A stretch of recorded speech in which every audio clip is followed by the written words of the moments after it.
Everyone. एक बार फिर आप सभी का मेरे इस चैनल पे स्वागत है गाइस। आज के इस वीडियो में जैसा कि हमने कल के लेक्चर में बात करी थी कि कल के लेक्चर में हमने डायरेक्शन ऑफ मैग्नेटिक फील्ड वाला पार्ट को हमने स्टडी करा था। तो आज के इस वीडियो में बेसिकली जो हमारा टॉपिक रहने वाला है, जैसे हमने लास्ट लेक्चर में भी डिस्कस किया था, जिस टॉपिक का नाम है एप्लीकेशंस ऑफ बायो-सावर्ट्स लॉ। अब बेसिकली एप्लीकेशंस ऑफ बायो-सावर्ट्स में बेसिकली हमें दो पार्ट्स पढ़ने होते हैं।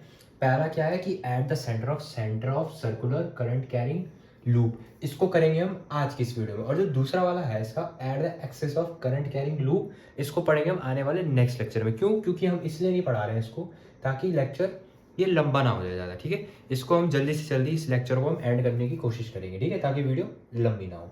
अब आप लोग बोलोगे कि सर ये क्या है। अब देखो यार, कल एक्चुअली हुआ क्या था, कल के इस वीडियो में इसको मैंने कवर करना चाहिए था कि एक टॉपिक रहता है उसमें, बायो-सावर्ट्स लॉ के अंदर ही एक टॉपिक रहता है, ठीक है।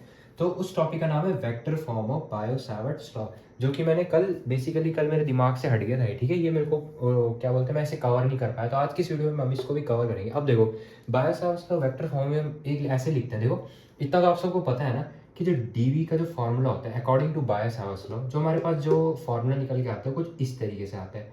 और के की वैल्यू क्या है, म्यू नॉट बाय 4 पाई। इतना सबको पता है? हाँ जी सर, इतना सबको पता है, ठीक है। इसमें कोई टेंशन वाली बात नहीं है। हाँ, ये ठीक है, कंफ्यूज मत होना। तो mu naught by 4 by I dl sine theta by r square. देखो, वेक्टर फॉर्म में लिखने से पहले ये चीज ध्यान रखना, पहले तो तुम सीधे सीधे फॉर्मूला लिखोगे, ठीक है, इस तरीके से, या इस तरीके से लिखो, या के आइडियल बाय आर स्क्वायर लिखो, वो टोटली तुम्हारी मर्जी है, ठीक है। मैंने फिर आगे के से इसको लिख दिया, ठीक है। तो आगे क्या करेंगे हम, देखो देखो ध्यान देना, ये जो साइन थीटा है, मैं क्या बोल रहा हूँ, ये जो साइन थीटा है इसको हम आर कैप से रिप्रेजेंट करेंगे अब सीधे, ठीक है, जब हमें वेक्टर फॉर्म की जरूरत पड़ेगी। तो जो ये साइन थीटा वाला जो कंपोनेंट है, इसको हम आर कैप से रिप्लेस कर देंगे। तो रिप्लेस करने से क्या हो जाएगा, ये इक्वेशन कुछ ऐसी बन जाएगी, k I dl by are square r cap, ठीक है। तो अब हम क्या करेंगे ना भाई, अब हम यहाँ पे आएंगे, ठीक है, यहाँ पे है इसका पार्ट आएगा, इधर से इधर पे, ठीक है। तो के आइडियल बाई आर स्क्वायर तो चलो एज इट इज, ठीक है, नीचे। अब देखो, जो आर स्क्वायर है इसको मॉड लिख सकते हैं, एक टाइप से, क्या मैग्नीट्यूडनल वैल्यू है ना, वेक्टर में नहीं है वो चीज, तो हम मैग्नीट्यूडनल वैल्यू को कुछ इस तरीके से लिख सकते हैं, मॉड, ऐसे मॉड आर करके। और जो आर कैप का फॉर्मूला है आपका, वो क्या होता है, vector r by mod r, ठीक है। तो ये मॉड, इसका फॉर्मूला होता है, वेक्टर्स वाले चैप्टर में पढ़ा हो तुमने क्लास 11th में, ठीक है। इस तरीके से कुछ फॉर्मूला होता है, यूनिट वेक्टर है टाइप से, ठीक है, कैप है ना। तो ये है, तो उसको अब हमने ओपन कर दिया आर कैप को, तो क्या आया, r r vector over mod r. अब ये मॉड आर स्क्वायर और मॉड आर मिलके मॉड आर क्यूब बन गए। और यहाँ पे अब वेक्टर फॉर्म में लिखने के लिए क्या करेंगे हम, के आई तो एज इट इज रहेगा, क्योंकि के आई क्या है, स्केलर क्वांटिटी है। और जो ये डीएल वेक्टर है और आर वेक्टर है, ये वेक्टर क्वांटिटीज है। अब देखो, जब साइन थीटा देखो, अब दो चीजें तुमने 11th में भी पढ़ी होंगी, जब कॉस थीटा का कंपोनेंट आता है तो हम उसको डॉट प्रोडक्ट में लिखते हैं, और जब साइन थीटा का जब हम यूज करते हैं यहाँ पे, वहां पे उसको हटाने के बाद हमें क्रॉस प्रोडक्ट आता है ना। तो इस तरीके से, जैसे यहाँ पे साइन थीटा है तो यहाँ पे क्रॉस प्रोडक्ट लगेगा, कैसे, ऐसे dl vector cross are vector. अब समझ आया कि हम क्रॉस क्यों लगाते हैं। अगर कॉस थीटा होता तो DL vector dot R vector आता, ठीक है। यहाँ पे साइन थीटा, इसलिए हमने DL vector cross are vector लिया, और ये आ गया आपका जी vector form of Biot Savart's law, simple, ठीक है। तो ये था वो वाला टॉपिक जो बच गया था, ठीक है, ऐसी कोई दिक्कत वाली बात नहीं है। तो आज के इस वीडियो में जब अब हमारा जो मेन टॉपिक है वो ये वाला अब हम स्टार्ट करने जा रहे हैं, ठीक है। इसको मैं अब मिटा देता हूँ, इतना आप नोट कर लो, ठीक है। आई होप सो आपने जो ये वाला पार्ट है नोट कर लिया होगा, ठीक है। अब मैं इसको मिटाने जा रहा हूँ, चलो। और जो ये वाला पार्ट है इसको हम नेक्स्ट लेक्चर में करेंगे डिटेल में, ठीक है। ठीक है भाई, चलो।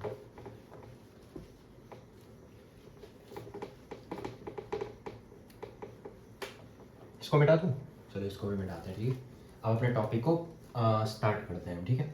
तो देखो, अभी पहले इसको समझते हैं कि इसका मतलब क्या है। सर ये बताओ इसका मतलब क्या है। इसका मतलब क्या, देखो ये क्या बोल रहा है कि हमें ना, जैसे मतलब कि कुछ ऐसे टाइप की एक सर्कुलर लूप दिया हो ऐसे, ठीक है, इस तरीके से, ठीक है जी। ये क्या है आपका, सर्कुलर लूप है एक टाइप से।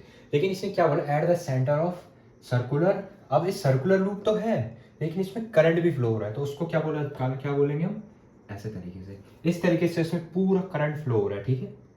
इस तरीके से पूरा इसमें करंट का फ्लो हो रहा है, ठीक है। डायरेक्शन मायने नहीं रखती, वही है कि मेन इसमें करंट फ्लो हो रहा है कुछ इस तरीके से, ठीक है। तो इसी का मतलब होता है circular current carrying loop. Loop मतलब ऐसे कुछ सर्कल है, इसमें कोई ऐसी दिक्कत बात नहीं। अब हमें क्या करना है कि भाई ये सर्कुलर लूप में करंट तो चलो फ्लो हो रहा है वो ठीक है, लेकिन हमें इस सर्कुलर लूप में करंट फ्लो जो हो रहा है उसी की हेल्प से हमें इस पॉइंट पे, इस सर्कुलर लूप के एग्जैक्ट इस पॉइंट पे हमें मैग्नेटिक फील्ड निकालना है यूजिंग बायो-सावर्ट्स लॉ की हेल्प से, ठीक है। तो मैं मान लेता हूँ कि मुझे इस पॉइंट पे चाहिए, तो मैं इसको मान लेता हूँ बी पॉइंट, ठीक है, पॉइंट बी। चलो बी रहने देते क्योंकि कंफ्यूजन होगी ना, मैग्नेटिक फील्ड का साइन भी वैसे ही होता है। तो हम लेते हैं इसको, चलो एक काम करते हैं, इसको ले लेते हैं सी से रिप्रेजेंट करूँगा, ठीक है। इस पॉइंट सी पे हमें मैग्नेटिक फील्ड निकालना है इस सर्कुलर करंट कैरिंग लूप की वजह से। अब देखो अब क्या करेंगे हम, देखो करंट तो चलो फ्लो हो रहा है। अब बायो-सावर्ट्स लॉ में हम क्या करते थे कि किसी भी पॉइंट पे निकालने के लिए ना, तो हम क्या करते थे, जैसे ऐसे वायर लेते थे ना, ऐसे हमें जैसे चाहिए, जैसे मान लो इसमें वायर ऐसे करंट फ्लो हो रहा है। अब हम एक छोटा सा लेंथ एलिमेंट लेते हैं डीएल, एग्जैक्टली यही चीज़ हम यहाँ पे भी करने वाले हैं। पहले इसे समझो, फिर हम ऐसे डिस्टेंस लेते हैं आर, और यहाँ पे इस पी पॉइंट पे छोटा सा मैग्नेटिक फील्ड हमें मिलता है। कुछ इस तरीके से हम बायो-सावर्ट्स लॉ का पहले हम यूज़ करते हैं। अब देखो यहाँ पे केस अलग है। अब यहाँ पे क्या होगा, देखो यहाँ पे हम कैसे लेंगे, देखो करंट तो चलो फ्लो हो रहा है, अब हम यहाँ पे एक छोटा सा लेंथ एलिमेंट कंसीडर कर देंगे, ठीक है जी, चलो ठीक है जी, ये हमने कंसीडर कर दिया, ठीक है। तो अब यहाँ से एक लाइन खींचेंगे इधर से, जिस पॉइंट तक हमें मैग्नेटिक फील्ड चाहिए, यहाँ पे चाहिए भाई हमें, ठीक है। अब हमें यहाँ पे चाहिए मैग्नेटिक फील्ड, ठीक है, इतना समझ आ गया। अब हम मान लेते हैं कि इस डिस्टेंस से इस डिस्टेंस तक के बीच की लेंथ आर है, सिंपल मैंने आर से रिप्रेजेंट कर दिया, ठीक है। और इसको मैं मान लेता हूँ, जो मैंने ये लेंथ एलिमेंट लिया है छोटा सा, इसको ले लेता हूँ डीएल, ठीक है। और यहाँ पे हमें मिलेगा small magnetic field at center due to this circular current carrying loop. अब देखो अब एग्जैक्टली हमने डायग्राम तो बना दिया, ठीक है। अब जो डीएल की जो डायरेक्शन होगी, अब ध्यान देना, अब जो डीएल की डायरेक्शन होगी किस तरफ है, ऐसे इस तरफ है, ठीक है, इस तरफ ऐसे एग्जैक्टली इस तरफ होगी, है ना, इस तरफ है। तो अब देखो यार, अब मैंने क्या बोला था कि आई डी एल एक तरह से करंट की डायरेक्शन भी इस तरफ, डीएल की डायरेक्शन भी इस तरफ, तो मैं क्या बोल सकता हूँ, और जो डिस्टेंस, अब मैंने क्या बोला था कि जो थीटा होता है, मैंने क्या बोला था, जो थीटा होता है वो करंट एलिमेंट और इस लूप से लेके इस पॉइंट तक के डिस्टेंस जहाँ पे मैग्नेटिक फील्ड निकालना है, मेरा मतलब कि I D l and r के बीच के एंगल को बोला जाता है क्या, थीटा। थीटा किसके बीच में होता है, इस आइडियल और आर के बीच में। अब इन दोनों के बीच में एंगल कितना बन रहा है, एग्जैक्टली 90 डिग्री का, ठीक है, एग्जैक्टली कितना 90 डिग्री का। तो ये चीज़ भी हमें यहाँ से पता लग गई, तो मैं यहाँ पे लिख देता हूँ we know theta is equals to your 90 degree, ऐसे, ठीक है, ऐसी कोई टेंशन वाली बात नहीं। अब हम यहाँ पे बायो-सावर्ट्स लॉ का यूज़ करने वाले हैं। अब हम यहाँ पे लिखेंगे, अब हमारी डेरिवेशन स्टार्ट होती है, ठीक है, यूजिंग बायो-सावर्ट्स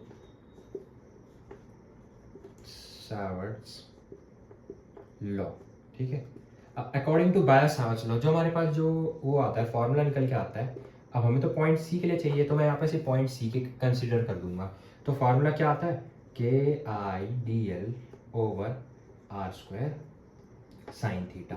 पहले इतना लिख लोगे सब के सब, ठीक है, ऐसे इस तरीके से जी, अब इतना हम लिख लेंगे, ठीक है, डेफिनेशन के according, we are using Biot-Savart's law. तो इसके बाद अब जैसा मैंने बोला कि थीटा क्या है 90 डिग्री का, अब हम इक्वेशन 1 में थीटा की वैल्यू को पुट करके एक नई इक्वेशन आ जाएगी, ठीक है। अब क्या आएगी जी, देखो D V vector, now putting the value of theta in this equation number 1, so we get as it is K I D L by are square sine 90 degree, ठीक है। अब साइन 90 डिग्री की वैल्यू क्या होती है, बताओ क्या होती है, 1, क्या होती है 1, ठीक है। अब इस साइन 90 डिग्री की वैल्यू को भी इस पर पुट कर दो, तो हमारे पास क्या आ जाएगी, एक नई इक्वेशन आ जाएगी। वो क्या, कहाँ पे लिखूं, चलो यहाँ पे दिख जाएगा, चलो एक काम करते हैं, थोड़ा सा जगह बनाने की कोशिश करते हैं, यहाँ पे लिखेंगे, ठीक है, ताकि ज़्यादा कंजेस्टेड ना लगे वहाँ पे। देखो अब कैसे होगा, k I D L by are square बच जाएगा ऐसे, राइट, इस तरीके से ऐसी इक्वेशन आ जाएगी आपकी। इसको मैं मान लेता हूँ इक्वेशन नंबर 2, ठीक है। कैसे किया, पहले हमने बायो-सावर्ट्स लॉ के अकॉर्डिंग डेफिनेशन लिखी, सिंपल डेफिनेशन के अकॉर्डिंग हमने पूरा फॉर्मूला लिख दिया, ठीक है सर। अब थीटा हमें पता था, वो हमने डाल दिया, ठीक है सर, ये आ गया। और साइन 90 डिग्री की वैल्यू कितनी होती है, 1, 1 का मल्टीप्लिकेशन वही आ गया, ठीक है सर। ये हमें एक नया एक्सप्रेशन मिल गया। अब एक चीज़ ध्यान देना, ये जो है ये d we at point C, ये जो डी वी है, ये जो डी वी है, मैं क्या बोल रहा हूँ, जो डी वी है इस पॉइंट पे, ऐसा तो है नहीं ना कि इस पॉइंट सी पे सिर्फ इतने से छोटे से लेंथ एलिमेंट का ही मैग्नेटिक फील्ड लगेगा, नहीं। अब लॉजिकली सोचें तो पूरा जितने सर्कुलर लूप पे जितना करंट हो रहा है, उस पूरे करंट की वजह से तो इसमें कंट्रीब्यूशन आएगा ना सेंटर पे मैग्नेटिक फील्ड। तो अब हम क्या करेंगे, अब ध्यान से सुनना, अब हम ना इस इक्वेशन नंबर 2 को इंटीग्रेट कर देंगे। अब इंटीग्रेट क्यों करेंगे मैं समझाता हूँ, ध्यान से समझना। इंटीग्रेट हम इसलिए कर रहे हैं ना भाई कि देखो, अब हम जो मैग्नेटिक फील्ड निकाल रहे हैं वो सिर्फ इतने से पॉइंट के लिए निकाल रहे हैं। कितने से पॉइंट के लिए, डीएल जितना हमने कंसीडर किया है, ठीक है, सिर्फ इतना सा मैग्नेटिक फील्ड, इस सेंटर पॉइंट का इतना सा मैग्नेटिक फील्ड निकल रहा है इस पॉइंट के लिए, सिर्फ और सिर्फ सी पॉइंट के लिए, इस पॉइंट की वजह से, ठीक है, इस छोटे से पॉइंट की वजह से। अब हमें इस पूरे पॉइंट के लिए, इस पूरे होल सर्कल की वजह से सेंटर पे हमें मैग्नेटिक फील्ड निकालना है। तो इसी वजह से हम क्या करते हैं, इंटीग्रेशन करते हैं। अब बेसिकली इंटीग्रेशन क्या कर देता है, इंटीग्रेशन ये पूरे जितने हम डीएल लेंगे ना, मतलब बहुत सारे हम डीएल कंसीडर करेंगे, DL DL DL DL DL और लाइन खींचते जाएंगे ऐसे ऐसे ऐसे ऐसे ऐसे ऐसे। तो इससे अच्छा तो हम सिर्फ क्यों ना इंटीग्रेशन का यूज करें, राइट। इसी वजह से तो हम यहाँ पे इंटीग्रेशन कर देंगे। इंटीग्रेशन क्या कर देगा, पूरे सारे लेंथ एलिमेंट को जोड़ता हुआ यहाँ तक आ जाएगा, पूरा हमें होल सर्कल का मैग्नेटिक फील्ड मिलेगा इस सेंटर पॉइंट पे। जितना इस होल सर्कल पे करंट फ्लो हो रहा है, उस करंट फ्लो होने की हेल्प से हमें मैग्नेटिक फील्ड मिलेगा इस पॉइंट सी पे, पूरा अच्छे से मिल जाएगा, ठीक है। इसी पॉइंट की लिए नहीं मिलेगा, पूरा मिल जाएगा, ठीक है। तो इस वजह से हम इस इक्वेशन 2 को अब इंटीग्रेट करने वाले। तो चलो यार, जगह तो बची नहीं, चलो एक काम करो, आप इतना नोट करो, मैं आगे का इसका कंटिन्यू करता हूँ, ठीक है। ठीक है जी, चलो इतना आपने आई होप सबने नोट करा होगा, तो मैं इसको मिटा देता हूँ, ठीक है। तो अब हम आगे बढ़ते हैं, ठीक है। अब देखो, अब हम क्या करेंगे, देखो अब मैंने जैसा बोला कि इक्वेशन 2 को भाई इंटीग्रेट कर दो। मैंने क्या बोला, इक्वेशन 2 को अपना इंटीग्रेट कर दो। कुछ इस तरीके से इक्वेशन आई, ठीक है। डी वी, चलो वेक्टर रहने दो, वेक्टर क्या लिखना अभी, सिंपल वैल्यू तो निकालना है, ठीक है। D we at point C is equals to K I D L over are square, ठीक है। तो अभी इक्वेशन 2 थी, हाँ ये इक्वेशन 2 थी। अभी थीटा बेटा दूँ इसकी, तो वैसे अब ज़रूरत तो है नहीं, अब जहाँ पे ज़रूरत थी वो तो हमने स्टार्टिंग में बता दिया था आपको, वो हमने कर दिया काम, ठीक है। तो इस तरीके से कुछ है। तो अब देखो, इस इक्वेशन 2 को integrating now, integrating equation 2 both sides so that, अब रीज़न भी बताऊंगा मैं कि क्यों, ठीक है, रीज़न भी लिख रहे हैं। We get magnetic field at center due to this whole circular current carrying loop, ठीक है।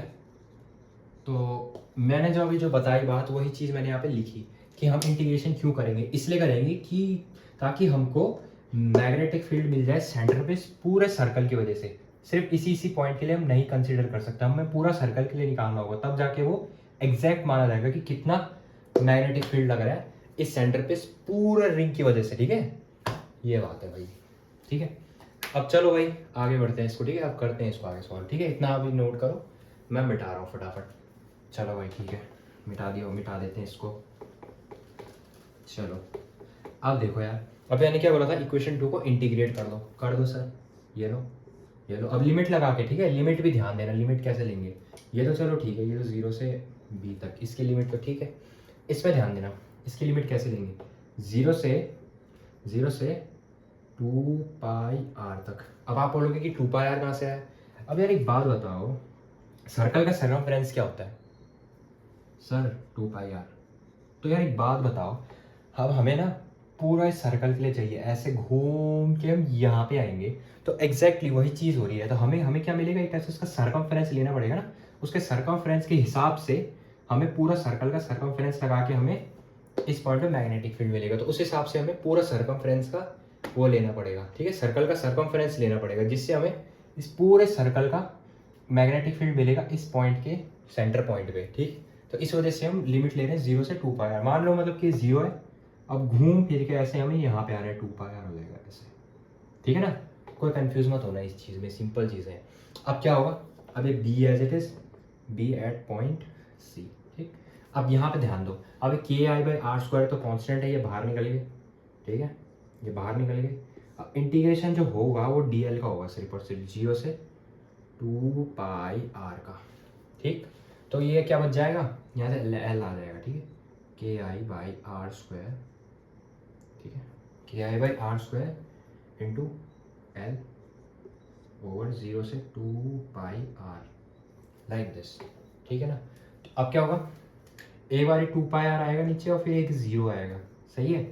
अब करो इसको, सॉल्व करो, सॉल्व करो, सॉल्व करो, K I by are square into 2πr minus 0, ठीक है, वही चीज़ फॉलो कर रहे हैं हम, ठीक है, क्या, upper limit minus lower limit करके कुछ, राइट। तो ये कहानी है। तो अब क्या होगा, अब देखो, अब ये तो एज इट इज़ यहाँ से आ गया, अब डी यहाँ पे लिख देता हूँ मैं, बी एट पॉइंट सी, ठीक है। अब क्या आएगा, K I by are square into circumference of this whole circle. अब देखो ये आर से ये आर कैंसिल, तो क्या बचेगा हमारे पास फाइनल एक्सप्रेशन, के आई बाई आर डॉट 2π। अब ये चीज़ क्या रिप्रेजेंट कर रहा है, मैं समझाता हूँ, देखो ये चीज़ क्या रिप्रेजेंट कर रहा है, ये चीज़ क्या रिप्रेजेंट, ये चीज़ ये रिप्रेजेंट कर रहा है, ये जो 2π है, ये जो 2π है, ये क्या कर रहा है, टाइप से इसके पूरे सर्कमफेरेंस के बारे में बता रहा है कि मतलब यार इस पूरे, इस सेंटर पॉइंट, मतलब ये चीज़ ये रिप्रेजेंट कर रही है कि हमें जो सेंटर पॉइंट में जो मैग्नेटिक फील्ड चाहिए था वो पूरे सर्कल के लिए ये है। अब 2π का मतलब क्या होता है कि पूरा होल सर्कल की बात हो रही है ना, तो ये है इसका मतलब, ठीक है, 2π का मतलब, ठीक, ये कहानी है। अब इसको लिखने का एक और तरीका भी है, वो क्या, अब देखो कंफ्यूज मत होना, पहले मैं बता देता हूँ कहाँ से लिखना है, ये फिर ये इक्वल्स टू का लगाया ना, ऐसे यहाँ से ये, ठीक है, कंफ्यूज मत होना, फिर ये लास्ट में ये फाइनल एक्सप्रेशन, ठीक है। इसको एक और तरीके से भी लिख सकते हैं, चलो पहले आप इन्हें नोट करो, मैं फटाफट बता देता हूँ आपको तरीका किस तरीके से लिख सकते हैं इसको, ठीक है। चलो मिटा देते हैं इसको, देखो भाई, इसका एक और तरीका है लिखने का, क्या, वो कैसे, देखो इस फॉर्मूले को लो, इस फॉर्मूले को यहाँ पे उठा के लो, के आई बाई आर ओवर 2π, ठीक है, एग्जैक्ट ये रहा, ये तो पूरे सर्कल के लिए रहा। तो इसको के की वैल्यू पुट करो, के की वैल्यू क्या होती है आप सबको पता ही है, म्यू नॉट बाई 4π। अब रख के देखो, क्या आ जाएगा, म्यू नॉट बाई,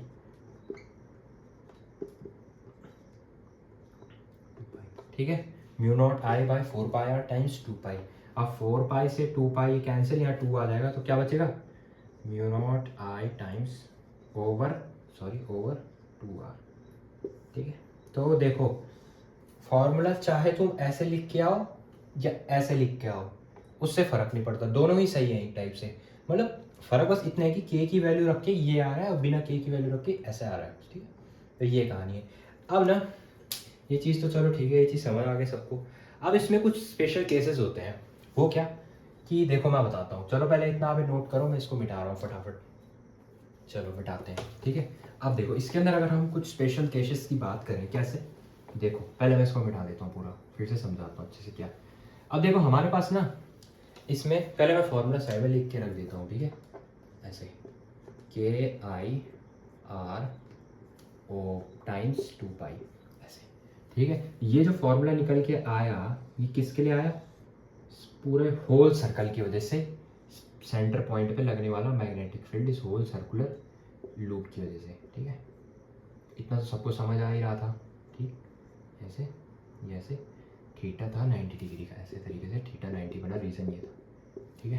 तो लेंथ एलिमेंट की डायरेक्शन इस तरफ थी, तो आइडियल को साथ में रख के हमने थीटा 90 रख दिया, सिंपल। तो चलो इतना तो सबको समझ आ रहा था।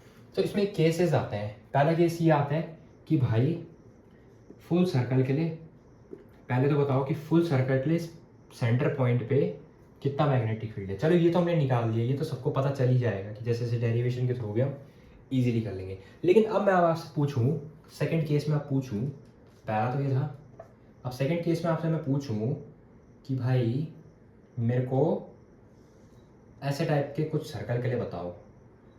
अब बताओ मुझे, अभी क्या एक टाइप से इस फुल सर्कल का हाफ मतलब सेमी सर्कल, ठीक है, मतलब क्या है, सेमी सर्कल है, ठीक है, ये सेमी सर्कल, ठीक है ना। तो ये सेमी सर्कल इस पॉइंट सी पे सेमी सर्कल से इस सेमी सर्कल के लिए सेंटर पॉइंट पे कितना मैग्नेटिक फील्ड होगा इसको भी समझते हैं। देखो अब एक बात बताओ, सेमी सर्कल पहले तो एज इट इज, देखो मैं इसकी ट्रिक बताता हूँ, पहले तो एज इट इज तुम इसको ऐसे ही लिख के छोड़ दो, ठीक है, ये ऐसे पूरी जो ये इक्वेशन है ना, ये वाली, ये फुल सर्कल वाली लिख के रख दो यहाँ पे, ठीक है, ऐसे 2 पाई।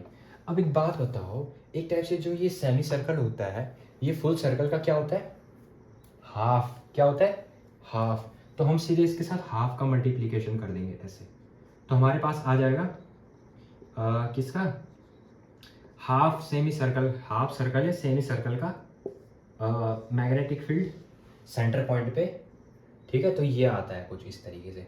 अब आप बोलोगे, अब मैं एक और केस ले लेता हूँ। अब मैं अगर आपसे पूछूं कि भाई मेरे को अब इस क्वाड्रेंट के लिए बताओ कि इस क्वाड्रेंट के लिए कितना होगा। अब ये क्या एक टाइप से सेमी सर्कल का हाफ 1/4, सर्कल का क्या 1/4 है, क्वाड्रेंट बोलते हैं उसे, वही। तो अब बताओ मुझे कि इसका कितना ज़्यादा वो होगा, क्या कहते हैं उसे, मैग्नेटिक फील्ड सेंटर पॉइंट पे इस क्वाड्रेंट के लिए। अब क्वाड्रेंट के लिए कैसे करेंगे, देखो क्वाड्रेंट के लिए भी बता देता हूँ मैं एक बार, क्वाड्रेंट के लिए भी बता देता हूँ, ठीक है। क्वाड्रेंट के लिए कैसे होगा, देखो अब 2 पाई की इक्वेशन लिख दो, ठीक है सर, लिख देते हैं, ये लो 2 पाई, ठीक है। अब जो सर्कल जो क्वाड्रेंट होता है वो एक टाइप से क्या होता है 1/4 होता है इस फुल सर्कल के अकॉर्डिंग, है ना। अब देखो जब हमने सेमी सर्कल की बात की, सेमी सर्कल क्या होता है इस सर्कल का हाफ, तो हमने क्या कर दिया इस फुल सर्कल के इसमें हाफ का मल्टीप्लीकेशन कर दिया, तो हमारे पास ये निकल के आया सेमी सर्कल के लिए magnetic field at this point C. अब हम क्वाड्रेंट की बात कर रहे हैं, क्वाड्रेंट क्या होता है एक टाइप से 1/4 होता है ना, फुल सर्कल का 1/4, तो इसके साथ 1/4 का मल्टीप्लीकेशन कर दो, सिंपल, 2 1 2 2 2 4, ये आ गया आपके पास, ये आए r टाइम्स π/2, ठीक है।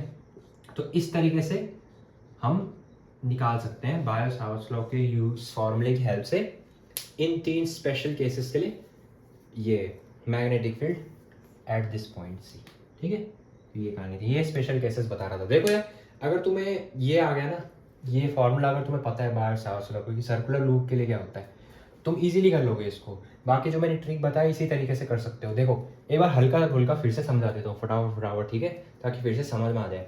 फुल सर्कल के लिए तो सिंपल यार तुम इसका फॉर्मूला यूज करके लगा सकते हो, जितना मैंने अभी पूरा डेरिवेशन करी, ये आ जाएगा। इसके बाद फिर तुम क्या करोगे, जब मैं पूछूंगा कि अगर जैसे एमसीक्यूज में आ गया, मान के चलो कि सेमी सर्कल के लिए कितना होता है magnetic field at centre point, ठीक है, तो उसके लिए क्या करोगे, सेमी सर्कल से याद रखना है कि सर्कल का हाफ हो रहा है, तो इस फॉर्मूले के साथ हाफ का मल्टीप्लाई कर दो इस तरीके से। इस तरीके से फिर करने के बाद ये आ जाएगा आपके पास। पाई मतलब क्या होता है, देखो एंगल अगर तुम्हें ऐसे भी समझ नहीं आ रहा तो इससे भी समझ सकते हो। पाई मतलब क्या होता है 180, और 180 एंगल कितना बनता है इस तरीके से। तो ये है इसका कुछ फॉर्मूला, ठीक है। तो ये देखो अब हम जब क्वाड्रेंट की बात करते हैं, क्वाड्रेंट में कितना एंगल बन रहा है, देखो इसमें एंगल से देखो एक बार थोड़ी देर के लिए, ठीक है। एंगल कितना बन रहा है 90 डिग्री, कितना 90 डिग्री। अब 90 डिग्री में कैसे करते हैं हम, इसका हाफ से मल्टीप्लाई कर देते हैं ना 2 9, तो ये 90 बन जाता है सीधा सीधा। तो इस तरीके से हम खेल चलते हैं, ठीक है। और फुल सर्कल पे हम अब इस क्वाड्रेंट के हिसाब से देखें तो क्वाड्रेंट क्या होता है एक तरह से सर्कल का 1/4 होता है, तो हम सीधे 2 पाई में 1/4 का मल्टीप्लीकेशन कर देंगे और हमारे पास ये आ जाएगा, ठीक है। या तो ऐसे समझो या तो ऐसे समझो, इस पाई के हेल्प से समझो, पर मेरे अकॉर्डिंग तो ये वाला ट्रिक सही है, ठीक है, कि सेमी से हाफ मल्टीप्लीकेशन, क्वाड्रेंट के लिए 1/4 एंड दिस, ठीक है। ये ज़्यादा इजी पड़ेगा मेरे अकॉर्डिंग तो, क्योंकि इसमें कन्फ्यूजन होने के चांसेस होता है ना, लास्ट टाइम में नहीं होता है, ये चीज़ ज़्यादा सही रहती है थोड़ा ना, वही। तो ये था आज का छोटा सा लेक्चर। तो उम्मीद है आप सभी को जो आज का लेक्चर है हमारा, ये पहला टॉपिक लेक्चर का हमारा पहला पार्ट है बेसिकली एक टाइप से, ठीक है। इसके बाद हम दूसरा पार्ट लेके आएंगे, और दूसरे पार्ट में हम क्या करेंगे, देखो मैं बता देता हूँ एक बार थोड़ा सा कि उस दूसरे पार्ट में हम कैसे पढ़ेंगे, मतलब उसको, ठीक, क्या होता है मतलब वो कि at the centre at the axial line, ठीक है। एक्सियल लाइन का मतलब क्या होता है, इतना सबको पता है कि एक्सियल मतलब क्या होता है, ठीक है। एक्सियल मतलब कि उस सेम लाइन पे इस तरह से ऐसे में, वही होता है एक्सियल का मतलब। तो हम क्या करते हैं ना, एक रिंग लेते हैं, क्या करते हैं एक रिंग लेते हैं ऐसे इस तरीके से कुछ, एक रिंग लेते हैं, ठीक है। मान लो एक रिंग है, राइट। अब इस रिंग की खुद की एक लेंथ होगी ऐसे आर, ठीक है। मैं बस हल्का फुल्का बता रहा हूँ, ठीक है। तो हम क्या करते हैं, एक्सियल लाइन मतलब कि इस लाइन पे हमें इस पॉइंट पे, मान लो इस सी पॉइंट पे हमें मैग्नेटिक फील्ड निकालना है इस लूप के लिए, एक टाइप से इस रिंग के लिए। एक टाइप से ये भी क्या है, सर्कुलर लूप की तरह हम कंसिडर कर रहे हैं, पर एक टाइप से रिंग है रियलिटी में देखा जाए तो इस तरीके से कुछ हम देखते हैं इसमें, ठीक है। ऐसे करते हैं, कुछ करंट ऐसे लूप में दौड़ रहा है और हमें यहाँ इस पॉइंट पे मैग्नेटिक फील्ड निकालना होता है, ठीक है। तो इस तरीके से हम बात करेंगे अगले वाले आने वाले लेक्चर के अंदर, इसको डिटेल में समझेंगे। तो आज के छोटे से वीडियो में बस इतना ही था। उम्मीद है आप सभी को जो आज का लेक्चर है, ये छोटा सा लेक्चर समझ में आया होगा। सो आज के छोटे से वीडियो में बस इतना ही। Thanks for watching. Radhe Radhe.